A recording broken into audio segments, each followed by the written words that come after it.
Hello again. This is Dolores Cannon with the Metaphysical Hour.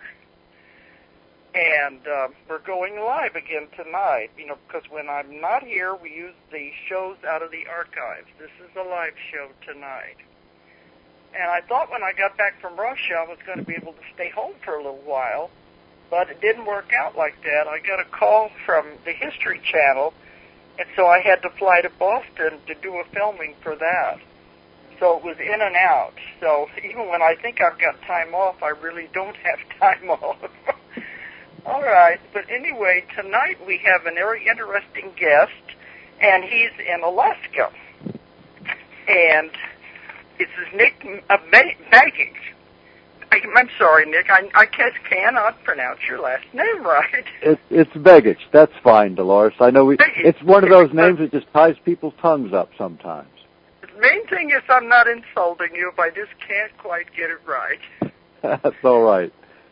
Okay. Well, Nick is, we've known each other for a long time, and he's been on my show before, and he's in Alaska.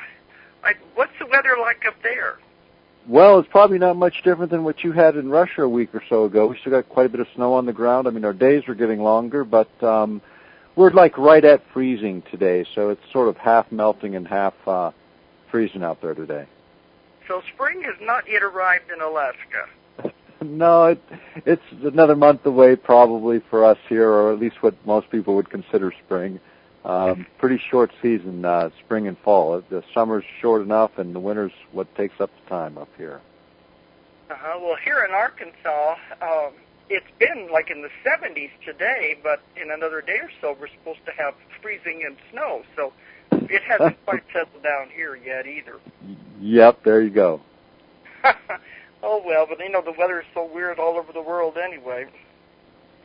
Okay, but Nick has written many books, and they're very controversial books, really, but that's what you're into, isn't it?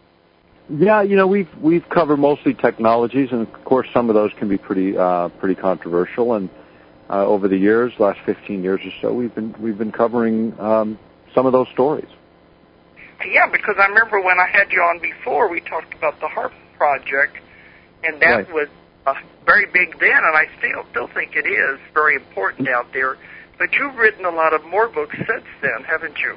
Right. We did the story, Gene Manning and I, on HAARP, co-authored the book Angels Don't Play This HAARP back in '95, which continues to make news coverage. In fact, Wired magazine is going to be coming out with a story on HAARP in one of its upcoming issues. They interviewed us for some time ago. But a lot of other areas. We cover privacy-related technologies, some of the underwater sonars we've covered over the years, cell phones, some of the more innovative technologies as it relates to improving human performance, and then so on the sinister side of that, those things that interfere with human performance, what used to be and often is referred to as mind-altering or mind effects technology. Yeah, and I remember back when you came out with the HAARP, you were the ones that were blowing the whistle on all of this. Because right. It was all definitely undercover. Right, and those things continue. And what we found over the years is that from administration to administration, the programs tend to, continue. And unfortunately, in these areas today, particularly, the invasiveness of these technologies is so incredible. It's nothing like it was. People thought about privacy, 20, 30 years ago. It kind of began and ended with our front door. And today, so much of who we are and what we are is stored somewhere. And at the same time, the ability to interpret who and what we are is becoming more and more sophisticated, even to the point where emotional states can readily be discerned from a distance just based on the way brain activity can be measured. They're getting even more sophisticated in those areas for security reasons and other reasons. There's always the excuse, but nonetheless, some pretty incredible things are happening, even in the more refined areas of neuroscience, where interpreting literally thoughts is one of the things that is on the near-term horizon. Okay, before we go any further, let me give out the toll-free number in case anyone wants to call in while we're on the air. Okay, the toll-free number is 877-876-5227. 877-876-5227. Yeah, I think all of this is very interesting because I know the way the Internet and the computers, everything is just changing and growing so fast that it's mind-boggling. We can't keep up with it. And you're saying it's gone beyond the amount. that. Absolutely, Yeah. and it's driving everything else. You know, when you start thinking about computer advances and the idea of being able to run calculations faster and faster. I mean, just in our lifetimes, what used to fill up a pretty good-sized office building, you know, you can pretty much fit into a watch. You know, it's a pretty amazing jump. And we're going to see that same kind of jump in the next 7 to 10 years in terms of density and capability as the various areas of science continue to advance and really converge into what's becoming more and more integrated just because of the computing systems, information systems, and the ability of people to just communicate with one another. You know, I mean, I've noticed it just in the computers because, you know, we've gone away from the disks and we were into the zip drives, and I thought that was really something until I got a new computer a few years ago, and they said, no, you don't need zip drives anymore. It's just these little, I call them the little thingamajigs. You know, they're the little Walkman. I say it's thingamajig. That it's amazing, and even those are getting tinier and tinier. Where, yeah, you know, and I think that... Yeah. You know what you plug them in, and well, one of those in our publishing business will hold 5 books or more. Right, just the little the little drives that you can just plug into plug in and out of your computers. And again, you know, things that were thought to have to be big, bulky, and huge in terms of storage is continuing to change. But when you look at the human brain, it's pretty complicated. In fact, very complicated. Just in order to measure one neuron firing chain within the human brain, it takes 3 supercomputers that are calculating at a rate that would be the equivalent of all the people on the planet with hand calculators every 5 seconds for 60 hours running a calculation. One of these supercomputers does the same thing in 1 second. Now, 3 of those together can measure a neuron firing chain in the human brain in 3 dimensions and map it, which is then you can also feed that same kind of signal back into another brain and, you know, sort of see what happens. And this is a kind of experimentation that is going on. But the advent of the next wave of computers, which are going to be quantum computers, these calculate at even a more phenomenal rate. Now think about 1 second of that supercomputer I just described, all those billions of people for 60 hours every 5 seconds doing that calculation in 1 second. Now imagine that computer running for 1 trillion years, and a supercomputer, the quantum computers of the future in our lifetimes, will do that in 1 hour. What a supercomputer today does in 1 trillion years. That kind of calculating allows you to interpret then whole brain activity and be able to start to not only map, but feed signals back and recreate complete scenarios, complete learning experiences, or otherwise memory sets. And that's sort of the desired goal when you start to read some of the military literature and some of the neuroscience in this area. That's where we're headed as our computing power and capability increases. You know, you said earlier about that they would be able to track us through the neutrons in the brain and our thought waves. Well, every person has a unique electromagnetic signature. It's as unique as your thumbprint, and it just requires a high enough resolution reading technology to be able to discern that one from another, and the ability to compute that, you know, when you start looking at people over, you know, large areas. And, you know, they have things like, just features-wise, they have facial recognition systems, these surface kind of things that represent some pretty complicated software. But reading a person's, say, thermal signature, and on your face, if you read a thermal print, those are all unique to individuals. So there's a lot of ways to sort of look at and track an individual. Through the wall, through the ground, you can discern temperature differentials of a fraction of a degree, and you can determine, like, what's an engine, what's a human, what's a mouse, you know, all these kinds of things. But that resolution, if you will, the clarity in which you see the image is becoming better and better as our technology improves. And I guess that's a really good way to sort of look at all of this technology. The higher the technology, the better the resolution in terms of tracking your population or individuals within it or anything else within, within society. I mean, think about... In my work, that's what I've been finding. They said everyone has their own frequency and vibration, and it's all different. So that's what you're talking.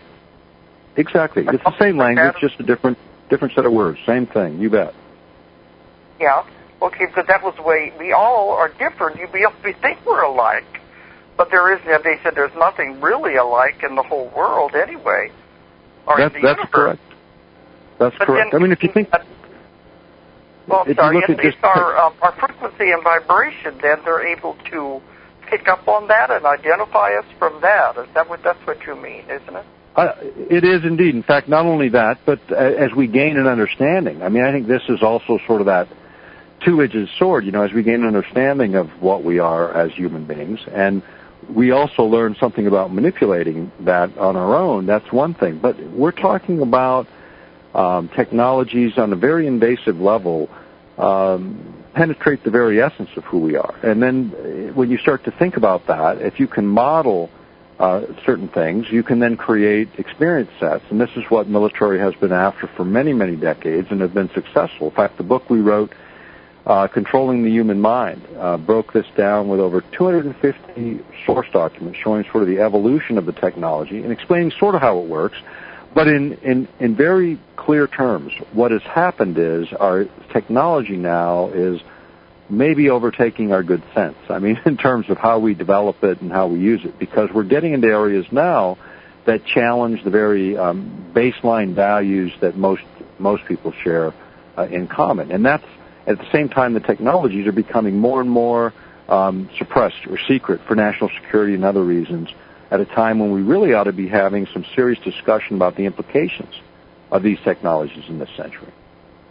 Yeah, that is a little scary. That means that you would never really be, what do I want to say, you couldn't hide anywhere then if they had, rather like having your fingerprints, but you couldn't hide anywhere. They would be able to find your frequency.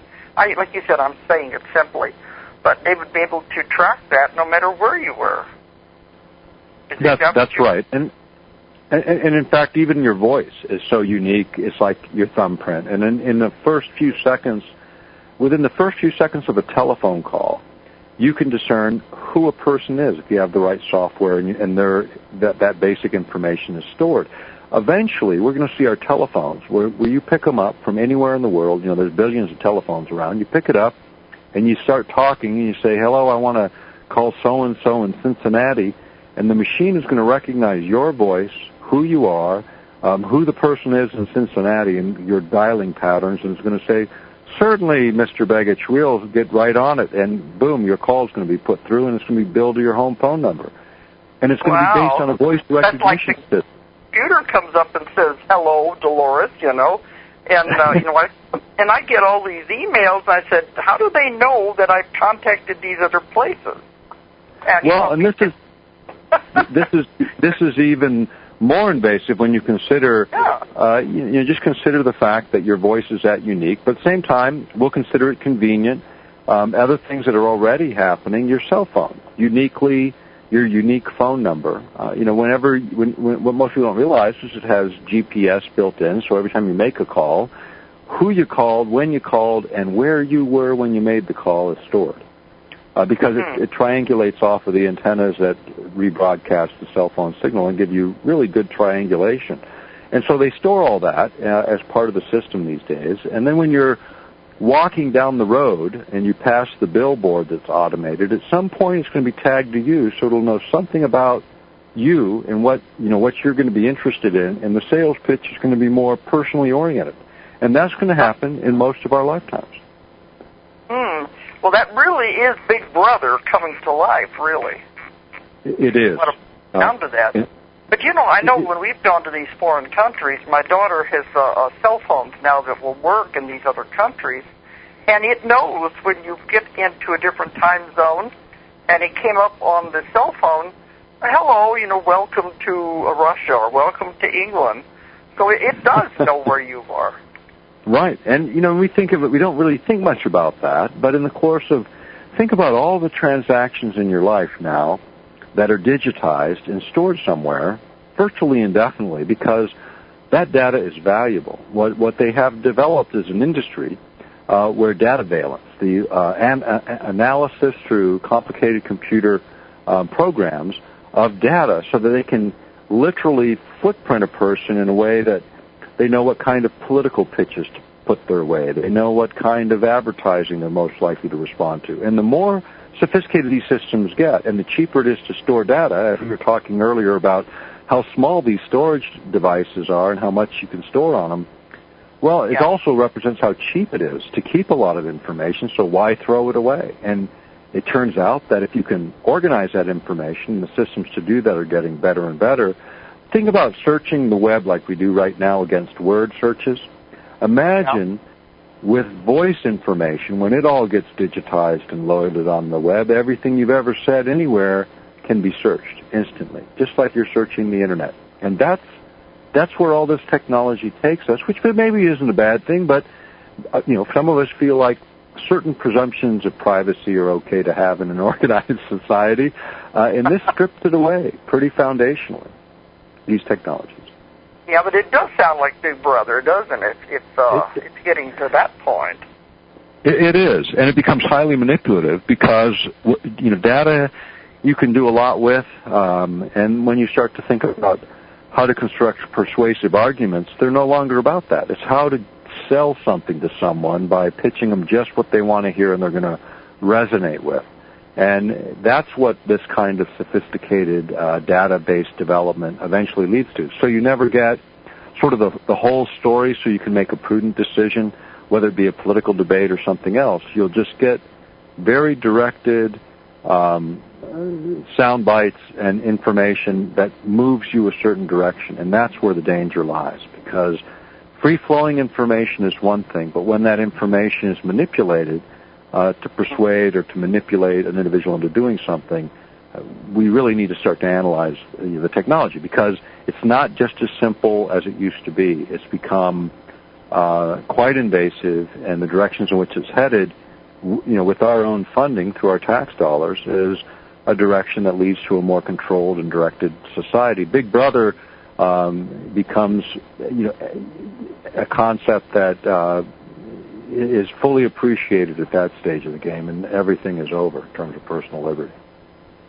Well, that's one thing I recognize with commercials and things, because, in my line of work with hypnosis, I know they are planting subliminal suggestions on a different level, and people don't realize that. So it's along that line. You're talking about influence. You bet. You can do that now with technologies that feed into our lives every day. Anything that carries an electromagnetic signal, from an internet connection, a television show, radio, the power grid itself, can be manipulated. In fact, we documented this pretty thoroughly in the book Controlling the Human Mind, where you can actually manipulate any of these carriers, and anyone within the range of one of these carriers could be influenced. And they say about 70% of the population ends up being affected by systems like this. And why it's 70% and 30% aren't, I think has a whole lot to do with, who those individuals are, and perhaps what other fields around them might be stronger than the ones they're trying to use to influence. But these things have been documented going back to the 1960s. As the science advanced in the 80s and 90s, they got even more sophisticated. In fact, the U.S. Army and U.S. Air Force, U.S. Navy, they all have programs in this area that have been reported on, from time to time. And when you look at the way in which a lot of these have been compartmentalized and the things that they're discovering about human potentials, it has a lot more to do with just storing information. I mean, I think part of it that shows up in the literature is sort of these anomalous capabilities that human beings from time to time demonstrate. Things that we used to call ESP, they call it an anomalous human performance today in some of the literature. Which, we laugh about it, but, it's true. It's what people couldn't explain, they're now starting to figure out and be able to explain. They got to give it a new name, because the old name has all kinds of connotations attached to it. Yeah. But I'm thinking it is a little scary, though, when you think that you don't have any privacy at all whenever you look at it that way. And I think it's important for us to recognize, that, and, the last administration, brought us a lot of that. I hope this one takes and we gain some ground back, because it is a dangerous world, but we've given up an awful lot for what we think might be security. Yeah, that's the thing. But, you were talking about it being able to recognize all our voices. What about these technologies they have for, electronically disguising the voice and altering the voice? Would that it's the same kind of idea, only you could synthesize the voice. Because once you lay down the pattern and you can interpret the signal, you can create a signal that will duplicate it. And that gives you the ability to perfectly mimic someone else. But I mean to disguise your voice if you use this technology that alters the sound of the voice. Oh yeah, and that's readily available. That's used in all over the place for exactly that. And whether it's just creating an electronic signal to just buffer it in a specific way. I mean, would that be able to fool these systems if it would alter your voice? I think again, signal analysis is what a lot of science is about. So sort of reversing that and looking at it in a different way. I suppose you could scramble it.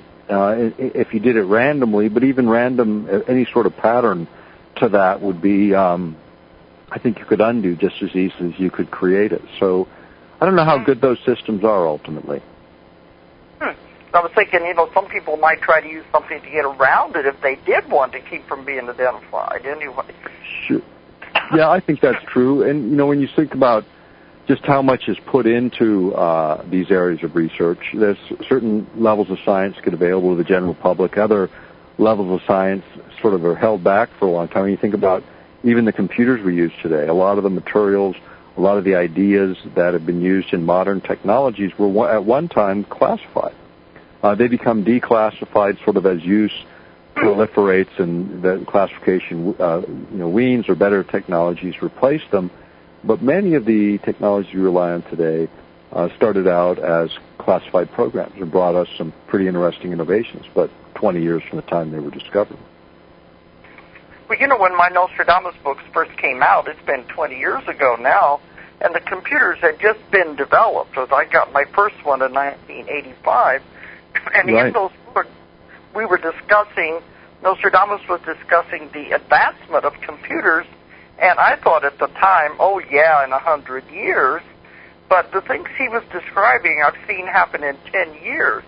He said at first it would be, normal computers, and then they would be activated by voice. And, that is becoming. And then they said they would be activated by thought.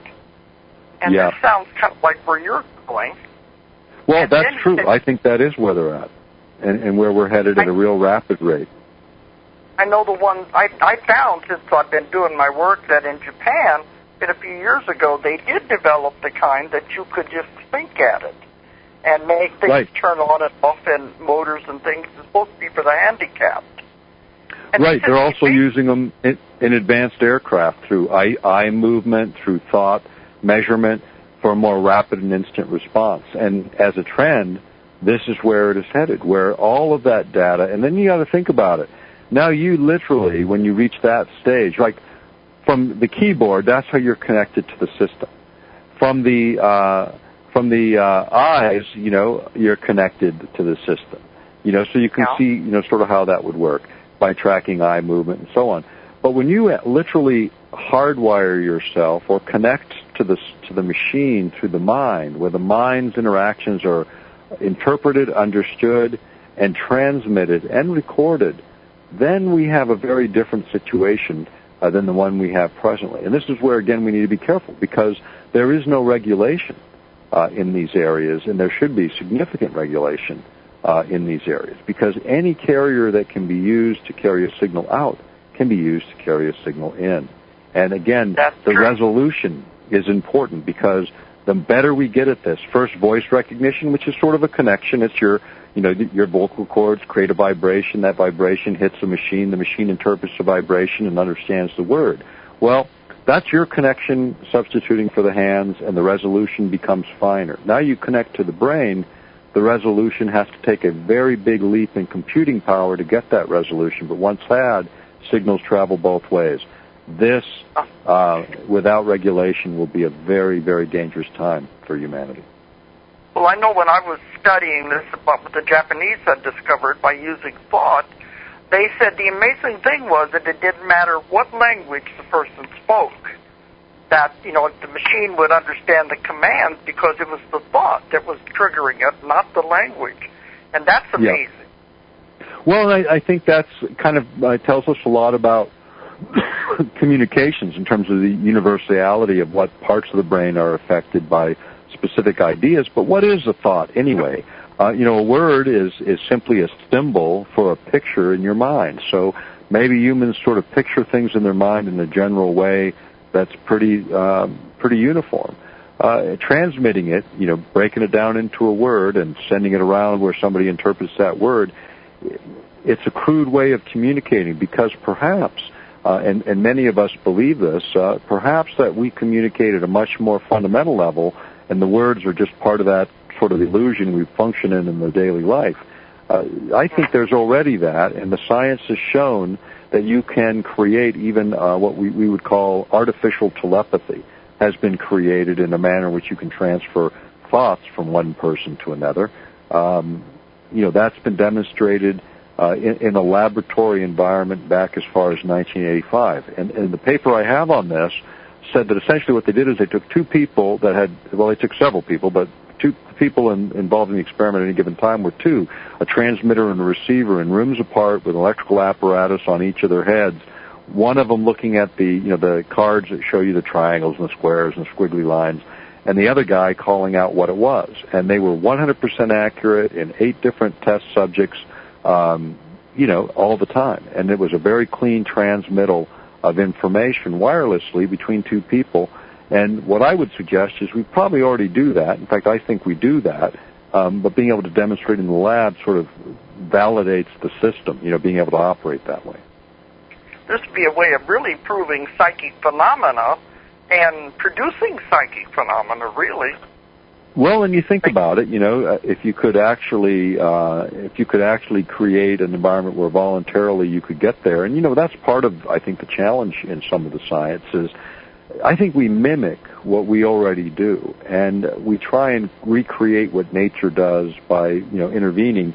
And that's that's what humans do. That's what we do. That's our nature. But at the same time, total transparency is a good thing, but on the other hand, it will require a great deal of forgiveness if we ever learn how to truly, literally read each other's minds. And when you look at hardware starting to show up, I would say that evolutionarily, humans aren't too far behind. In fact, a number of scientists that I was with a couple years ago, all sitting in the room together, and people that would never have talked about this, I don't think, in the open too much, we're all saying the same thing, that we really thought that was the next evolution. In fact, the one guy that would say it openly and has, and given the formulas for it, is a guy named Alexander Keverainen. And Alex was the former head of the biophysics lab for the USSR Academy of Sciences. For the last 10 years there was one.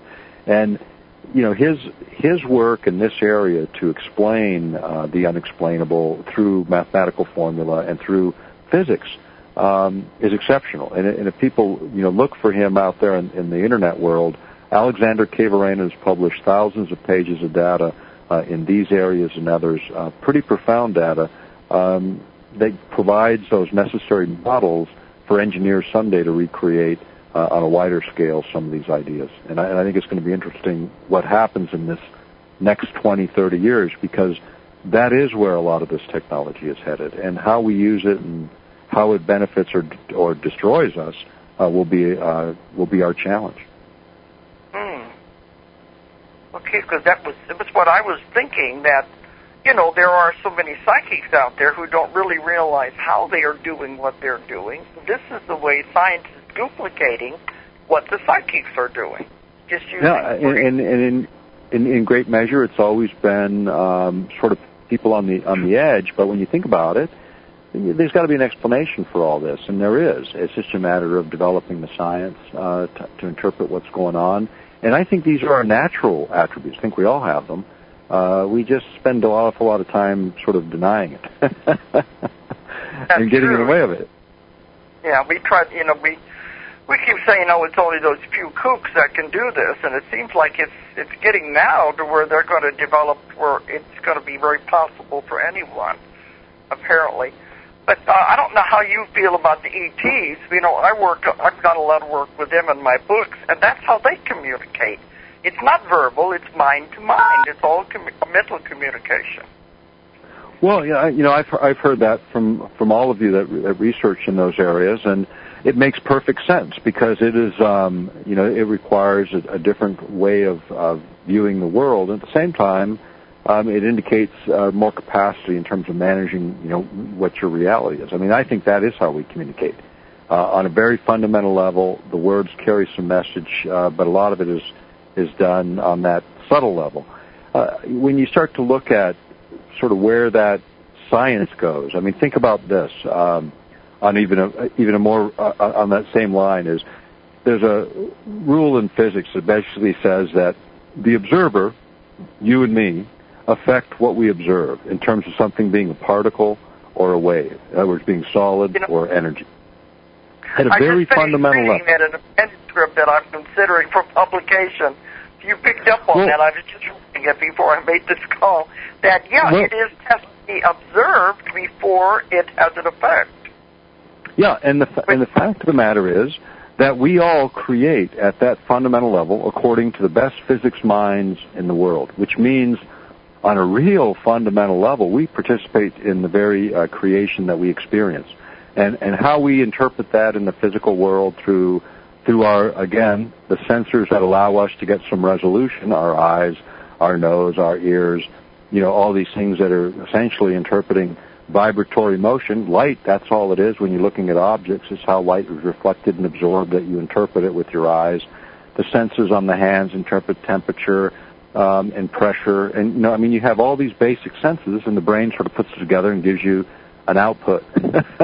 But the better our resolution, the better our output. So when man starts to make things allow us to see better, to go get our eyes fixed at the surgeon, mechanical kinds of things, that's one thing.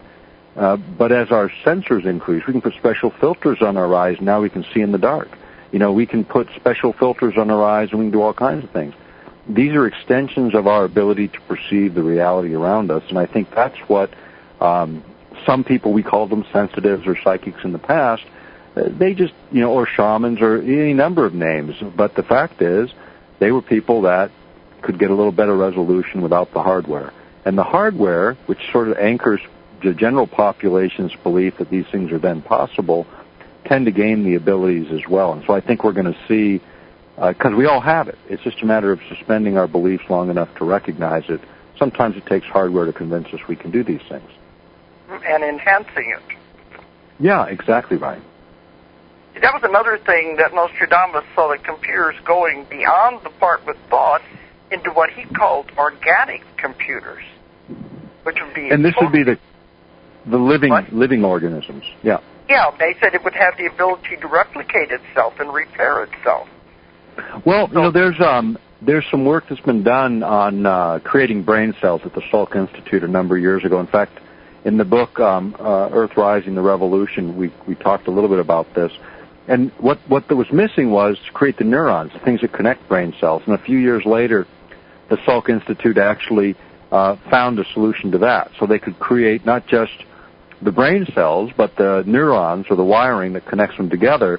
And then they found out that they could actually fuse this kind of material onto electronic circuits. And so the building blocks have been around now about 8-9 years to create that kind of circuit. And then when you want to talk about quantum computing, the possibility increases dramatically. Because I think in organic kinds of computing systems like the human brain, you already have inherent in that is this kind of quantum computing capacity. I mean, just think about what I said earlier about how much computing power it takes just to measure in 3 dimensions what goes on in one neuron firing chain. It gives you some idea of the complexity of the entire human brain as it compares to that computer. We already are quantum computers. We're all walking around. We just haven't figured out how to get our circuits working in a more efficient way. That's what they say. We only use 5% of our brains. But I was reading about this when I was researching organic computers, and they said in the future the computer will be no more than like a bowl of water, that you wouldn't have to have the hardware or anything that we have today. because it would be a living thing. It would be an organic thing. I can't perceive that, but this is what they said was the way it's going. Interesting. That's interesting. Yeah, it's interesting. You know, a lot of liquids, they say that they can hold memory. Maybe they become the memory circuits of the future. Who knows?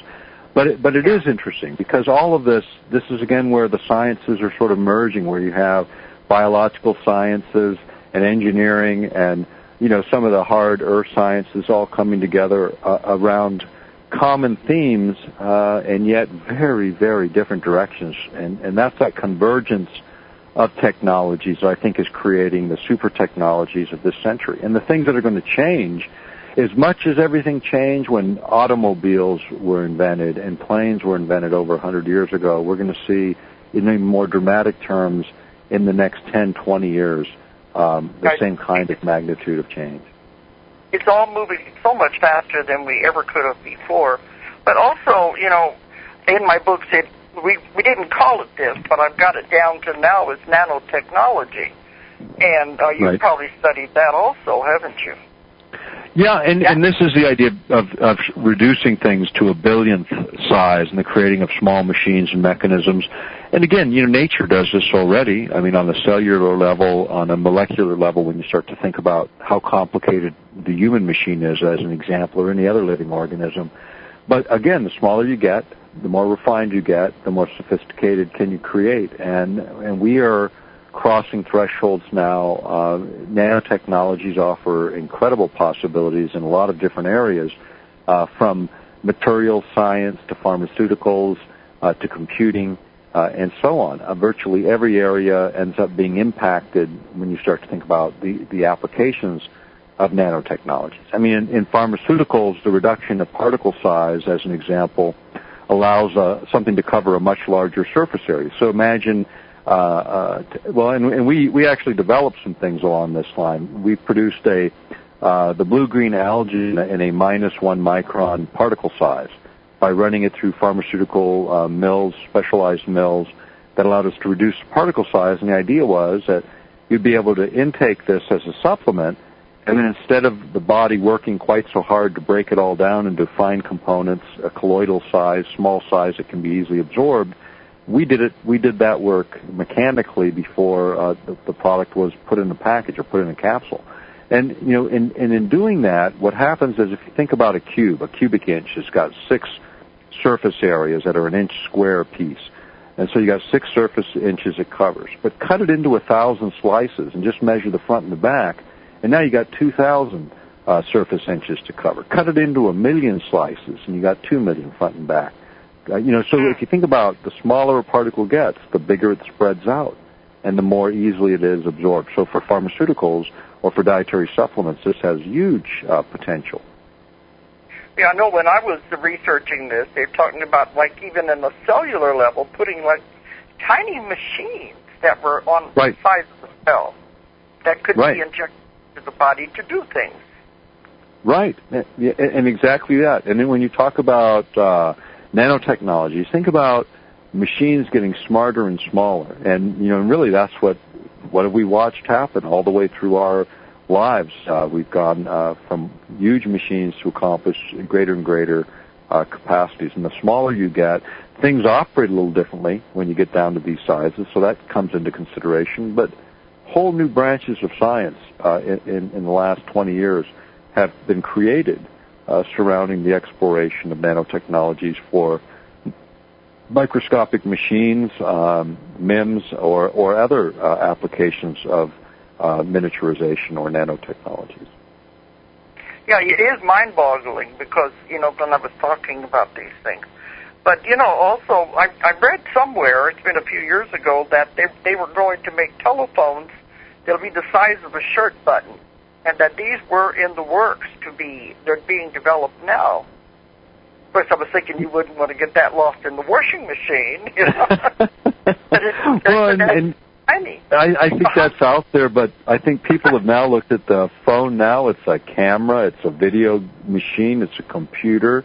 It's, you know, I mean, how many different functions do they get out of a handset? And I think that's more in the direction in which we're headed. True, we can get very small phones, but you still have to have, some kind of a screen size if you're going to do all the things people are doing now with telephonic communication. And you think about the amount of material and information and flow that comes through one of these devices today and how much people rely on them. It's pretty amazing. I mean, I have a cell phone that I use only when I travel, and it has all these functions on it that I've never figured out. It's like the flashing VCR that we used to have in our living room before DVDs came out. Now we got a flashing DVD telling us what time it is, and it's always the same time.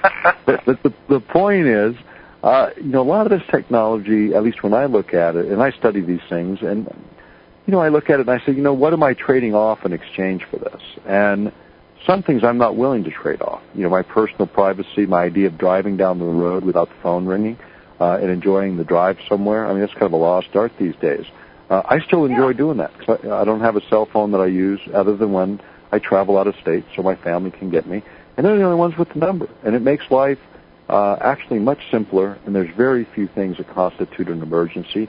I understand, people have jobs that require it, but if we really ask ourselves in most cases, how much technology do we really need, and what are the trade-offs, more importantly, that we're willing to make? And I think in the course of that, some of these trade-offs don't have to be made at all. We just need to regulate the industries as they evolve to make sure the things that we value in common, personal privacy, liberty, our freedom to express ourselves without restraint, unless we're trampling over someone else. I mean, those are things that we need to make sure are inherent in the use and development of technologies in this century. And I think that's really been more of my message in the last 15 years as I've looked at technology. It's not so much opposing them or supporting them. More importantly, making sure they support and don't oppose us, the creators of these very technologies. Well, my phone is just a phone. I don't need one that takes pictures. I don't need one that texts. And I don't even have it on unless I'm going to use it for an emergency or something like that. So I'm still in the dark ages, I guess. Yep, and I'm with you, Dolores, and some things, they're not that important to me that they have to be in my face all the time. And, I think we need to think, all of us can think about that. And look at the amount of your budget that goes to things that we didn't even need 20 years ago, and 20 years is not a very long time. It's not. And that's when my first books came out. And, it's like the developments are moving so fast, and we don't need these, but the kids today think they do. That's what we're growing up with, Do you remember what a good thrill it was to write a book that you could actually move paragraphs around without having to retype the whole thing? I mean, that was remarkable. He was big. When I first got my first computer, I didn't have to type a whole page because I made a mistake. Now that was bad. I'll tell you a funny story. When one of my children was about 5, they were surplusing a bunch of typewriters out of the school system, and he was looking at what these things look like, and he said, "Those will never work." He said, "There's no screen." and it is funny. Another kid said, "Well, what do you do if you make a mistake?" They're so used to it. I wrote my first 5 books on a typewriter. Yeah. And that's all I knew, But to me now, I would never go back to doing that. I only use the typewriter to type envelopes or something. So we move on. That was a big advancement to be able to write a book on a computer.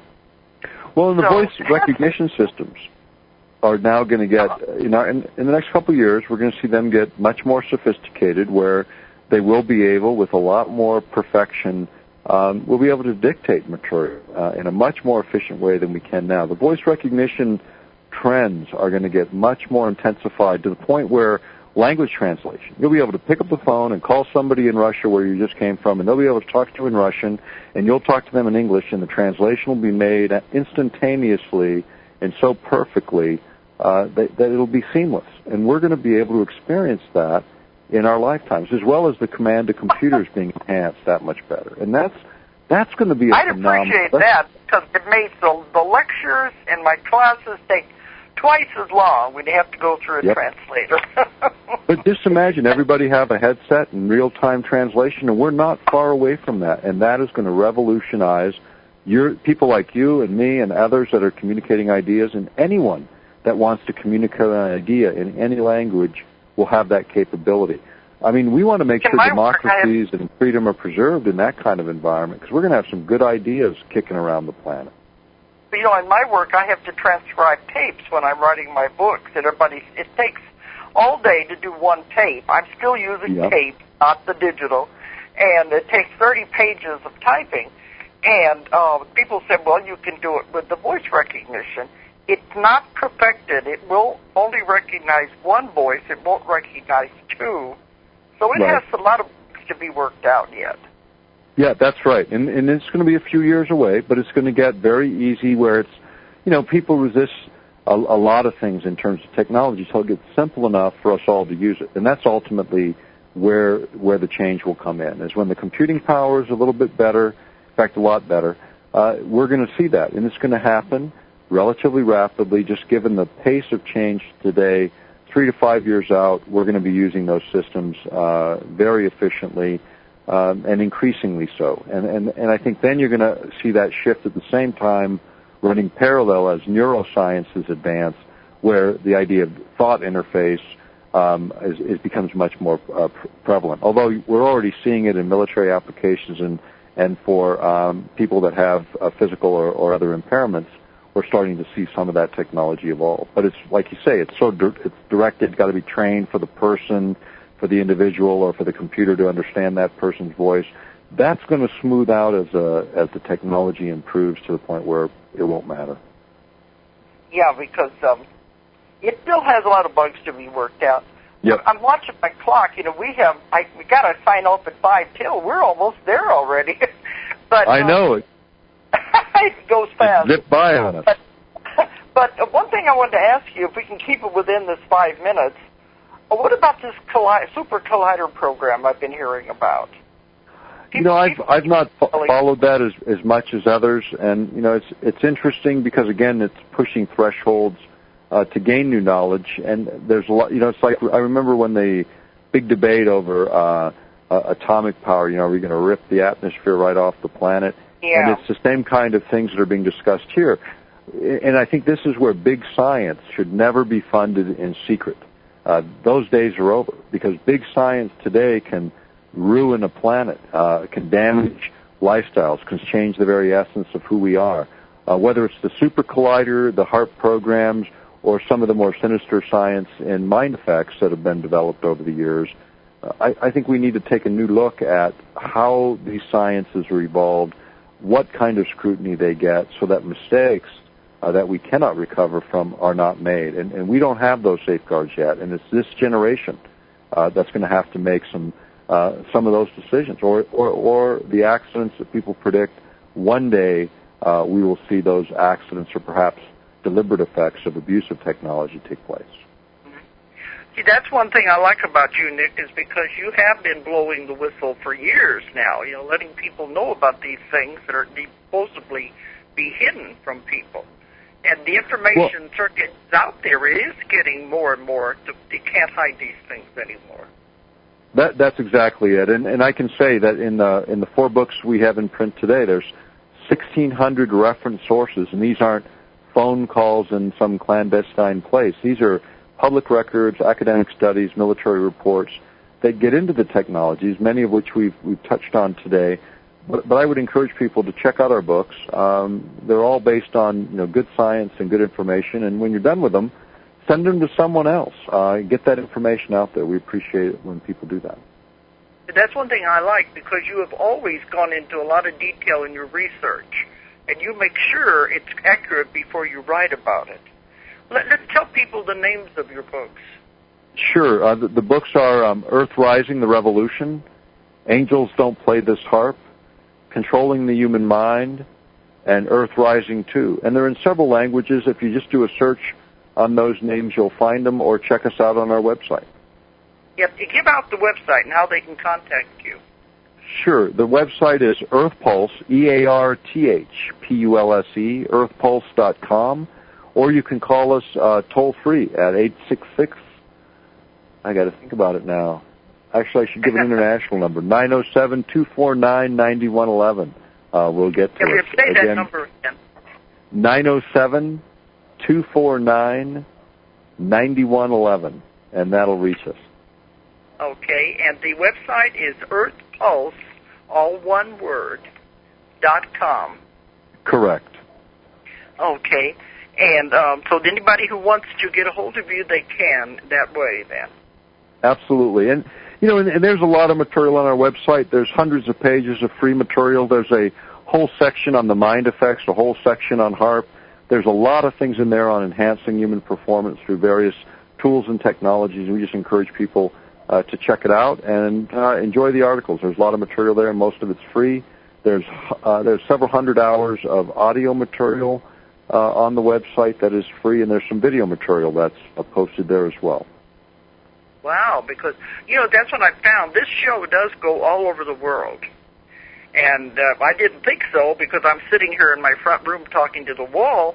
But when I've gone to Australia and even into Russia and to Italy, they say, we're listening to the show. So BBS Radio does go everywhere. So this is a good opportunity for anybody interested in this. They can go to your website and get lots of information.